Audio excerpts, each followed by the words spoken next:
বিএনপির চেয়ারপারসন ও সাবেক প্রধানমন্ত্রী বেগম খালেদা জিয়ার মরদেহ বুধবার সকালে গভীর শোক ও সম্মানের মধ্য দিয়ে রাজধানীর এভারকেয়ার হাসপাতাল থেকে তার গুলশানের বাসভবন ফিরোজায় নেওয়া হয়েছে।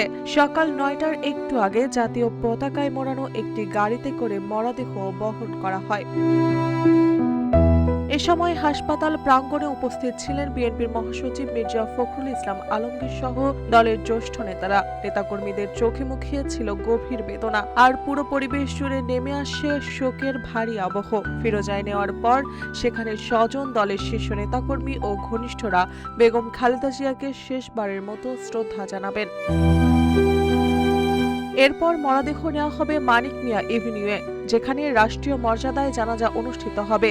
জানাজা শেষে তাকে তার স্বামী সাবেক রাষ্ট্রপতি শহীদ জিয়াউর রহমানের কবরের পাশে দাফন করা হবে।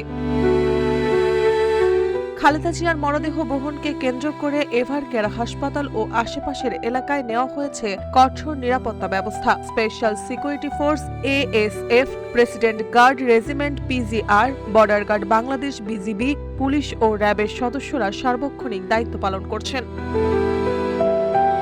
হাসপাতালের প্রধান ফটক কাটা তারের ব্যারিকেড দিয়ে ঘিরে রাখা হয়েছে এবং কয়েক গজ দূর থেকে যানবাহন চলাচল নিয়ন্ত্রণ করা হচ্ছে। রোগী ও তাদের স্বজন ছাড়া অন্য কাউকে হাসপাতালে প্রবেশ করতে দেওয়া হয়নি। প্রবেশের সময় পরিচয় ও আসার কারণ যাচাই করা হয়েছে কঠোরভাবে। উল্লেখ্য, গত 23 নভেম্বর থেকে রাজধানীর এভারকেয়ার হাসপাতালে চিকিৎসাধীন ছিলেন বেগম খালেদা জিয়া। শারীরিক অবস্থার অবনতি হলে তাকে আইসিইউতে নেওয়া হয় এবং দীর্ঘ সময় ধরে তিনি সংকটাপন্ন অবস্থায় চিকিৎসা নেন। অবশেষে মঙ্গলবার ভোর 6টায় চিকিৎসকরা তাকে মৃত ঘোষণা করেন। মৃত্যুকালে তার বয়স হয়েছিল 80 বছর।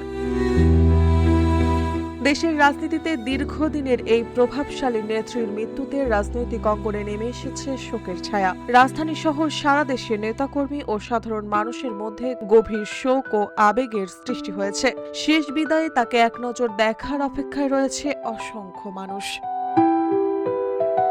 মার্জিয়া মৌ, রূপালী বাংলাদেশ।